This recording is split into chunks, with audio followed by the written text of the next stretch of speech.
Bonjour à tous petits et grands, parents et renardos. Dans cette vidéo, je vous propose quelques trucs et astuces pour fêter la Saint-Valentin en mode zéro déchet. Vous me suivez ?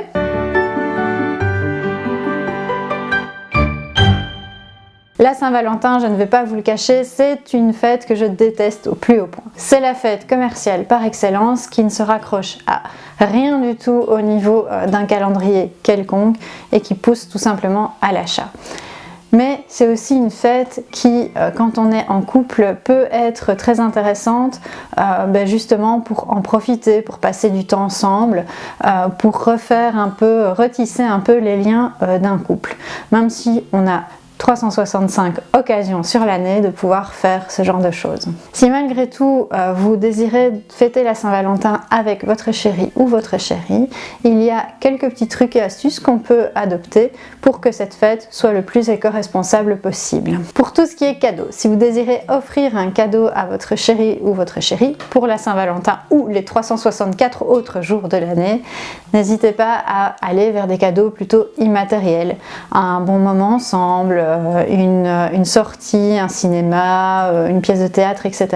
Tous ces cadeaux, vous allez pouvoir passer du temps ensemble, sont vraiment des moments précieux quand on est en couple. Vous pouvez aussi, par exemple, offrir des cadeaux plus matériels, mais d'un point de vue plus éco-responsable, ou en tout cas qui se rapproche le plus possible des principes du zéro déchet. Donc par exemple, si vous avez l'envie d'offrir un bouquet de fleurs, pensez plutôt à une plante d'intérieur, quelque chose qui a gardé ses racines, quelque chose qu'on va pouvoir éventuellement replanter dans le jardin ou en tout cas garder de longues années à l'intérieur. Pour tout ce qui est alimentaire, je vous conseille vraiment d'aller voir chez les petits commerçants, le chocolatier ou même votre magasin vrac. Si vous n'avez pas de magasin vrac, n'hésitez pas à fouiller un peu autour de vous. Il y a certainement des commerçants plus locaux et des commerçants qui vont favoriser vraiment le commerce local. Aller pousser leurs portes et regarder un peu ce qu'ils ont en rayon et des chocolats ou un bon pot de miel ou ce genre de choses, ça peut toujours faire plaisir. N'hésitez pas non plus à opter, si vous choisissez des denrées alimentaires, d'opter pour des choses de saison. Par exemple, si vous avez envie d'offrir un panier de fruits, n'allez pas chercher des fruits qui ne poussent pas à la saison à laquelle vous désirez l'offrir. Vous avez envie de sortir le grand jeu et puis de décorer la maison pour vraiment avoir la soirée au top du romantisme.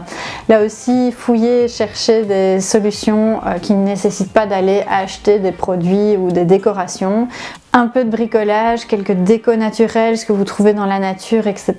Ça fait toujours du plus bel effet. Si vous avez décidé d'offrir une carte postale en version un peu nostalgie, n'hésitez pas non plus à aller voir du côté des cartes à planter. Donc ce sont des cartes postales où on a intégré des petites graines de fleurs, de plantes, etc. à l'intérieur.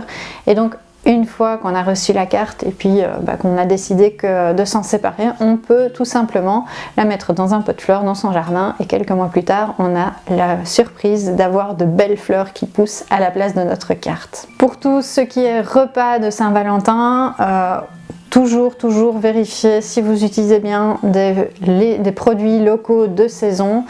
N'hésitez pas à vraiment aller voir votre maraîcher, votre boucher, etc., votre poissonnier et de trouver un maximum de produits locaux et de saison.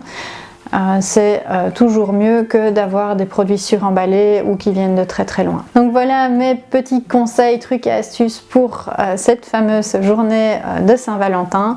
N'hésitez pas à fêter votre Valentin, votre Valentine les 364 autres jours de l'année également. Si vous avez aimé cette vidéo, n'hésitez pas à nous mettre un petit pouce de like, cliquez sur la petite cloche pour être informé de toutes nos autres vidéos, nous en sortons une tous les vendredis. N'hésitez pas non plus à aller nous suivre sur les réseaux sociaux et moi je vous dis à bientôt dans une nouvelle vidéo.